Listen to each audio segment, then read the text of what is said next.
quelque chose qui est assez intéressant, tu sais, enfin, tu faisais peut-être un rapport à la finance. À quel point la spéculation est au cœur de l'art, de cet écosystème? Est-ce que c'est considéré comme quelque chose de normal ou peut-être quelque chose de sale?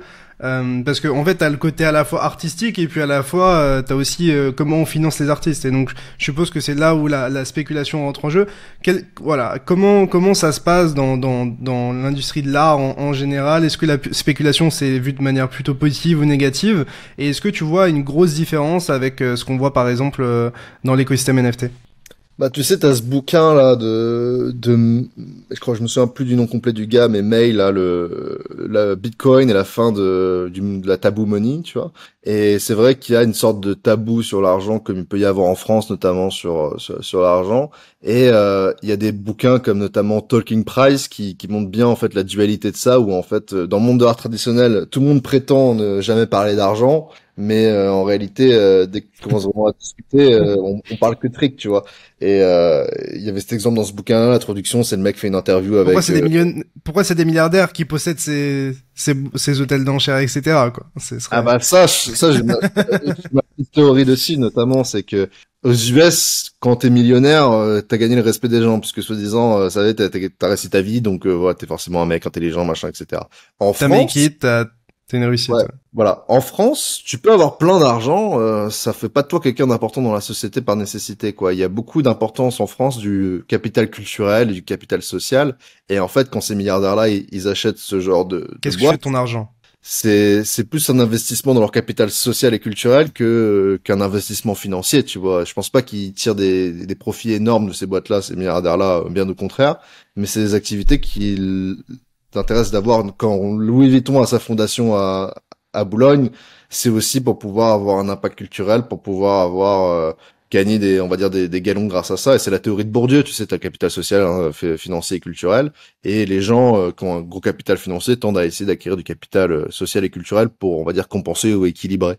Et ça, c'est un truc qui est vraiment vrai dans la société française en particulier, qui est peut-être moins vrai dans certains autres pays. Mais du coup, l'art a toujours été une manière pour les gens qui avaient réussi leur vie de dire aussi, mais regardez, je suis aussi très cultivé et intelligent, tu vois. Puisque quand tu fais Je fais des fortune choses bien. ouais, tu vois, quand tu fais des fortunes dans les minerais ou dans plein de trucs, tu peux avoir zéro culture et c'est pas un problème, tu vois. Ça t'empêche pas de réussir ta vie.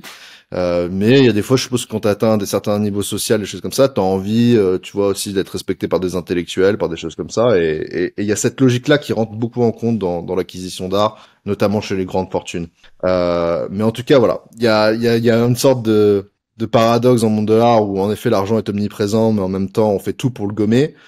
Tu vas voir dans une galerie d'art, t'as rarement les prix affichés, alors que tu peux avoir les prix, tu vois, et qu'évidemment c'est important de les avoir, alors que en France, dans tout commerce, t'es obligé d'afficher les prix. Bon, des trucs comme ça, des particularités, tu te dis putain, pourquoi ils mettent pas le prix? Et il y a vraiment cette pudeur qui est étonnante. En fait, la différence vraiment entre les NFT et l'art traditionnel chez les collectionneurs, c'est la notion de confidentialité et de pudeur en fait qu'il y a par rapport à l'achat d'art. C'est-à-dire que la confidentialité, c'est vraiment le point le plus important quand tu travailles dans des maisons de vente, etc. Tu donnes aucune information à propos de tes clients, tu restes toujours très vague sur les acheteurs, les vendeurs, les gens qui s'intéressent, etc. Même auprès des artistes qui vont vendre leurs œuvres. Et dans la NFT, bon, évidemment, la confidentialité, c'est important, mais dès qu'ils achètent un truc, ils le tweetent, tu vois. Alors que un acheteur d'art traditionnel, il va généralement cacher le fait qu'il a acheté des trucs importants, etc. Et c'est pas un truc qu'il va afficher publiquement. C'est vraiment, t'as une approche assez différente par rapport à ça. Où en fait, Pourquoi d'ailleurs? c'est un peu, je pense que peut-être là on peut parler d'aspect générationnel, tu vois. Il y a encore quand t'invites des gens dans des grands dîners chez toi, bah c'est le moment où tu vas en parler. Et t'en parles pas à tout le monde puisque tu veux impressionner certaines personnes spécifiquement, on va dire. Alors que peut-être dans la génération plus réseaux sociaux, t'as la volonté d'être suivi par beaucoup de personnes et d'avoir une sorte de validation d'une audience large, en fait, d'un groupe plus large et de tout le monde plutôt que juste d'individus spécifiques, tu vois. Et il y a le côté cloud, quoi. C'est comme quand tu vas aller, comme si tu prenais des photos de toi dans un jet privé, je suppose. Bah, tu vois, il y a des œuvres qui valent sûrement tout aussi cher que des jets privés. Et donc, prendre une photo à côté, c'est un peu le même délire, tu vois. Et tu le vois parfois, bah, tu vois, Jay-Z qui va faire des photos à côté des trucs des œuvres de Basquiat qu'il a, tu vois, tu retrouves un peu cette notion-là. Je pense que c'est pour le cloud, honnêtement, pour la plupart du temps. et aussi parce que c'est difficile de rencontrer d'autres gens aussi qui s'intéressent à ces sujets-là. Tu vois, quand tu t'intéresses à des cultures de niche, Internet, c'est un super endroit pour trouver d'autres personnes qui s'intéressent à la même culture de niche que toi. Alors que dans des cadres sociaux plus traditionnels, dans un dîner ou je sais pas, dans une expo, des trucs comme ça, tu sais pas forcément si les gens ils s'intéressent aux mêmes trucs un peu bizarres que toi, tu vois, aux mêmes mouvements très spécifiques, aux mêmes artistes, etc. Donc je pense qu'à travers les trucs en ligne, c'est plus facile de retrouver des gens qui s'intéressent à ce sujet-là et de trouver des gens avec qui en discuter, qui s'intéressent sincèrement à ça. Et donc je pense que c'est aussi cette notion-là de vouloir trouver d'autres personnes qui s'y intéressent vraiment. Mais je pense qu'il y a une bonne partie aussi qui est due au cloud, des choses comme ça. Je te dis, c'est le capital social. Aujourd'hui, le capital social, avant, il était beaucoup défini par le fait d'être accepté dans certains groupes restreints, d'être invité, tu vois, à la table de Jean-Paul Sartre ou je sais pas qui, tu vois. Aujourd'hui, ça passe par le fait de combien t'as de followers sur Instagram, sur Twitter, etc. Tu vois, donc c'est un changement de paradigme.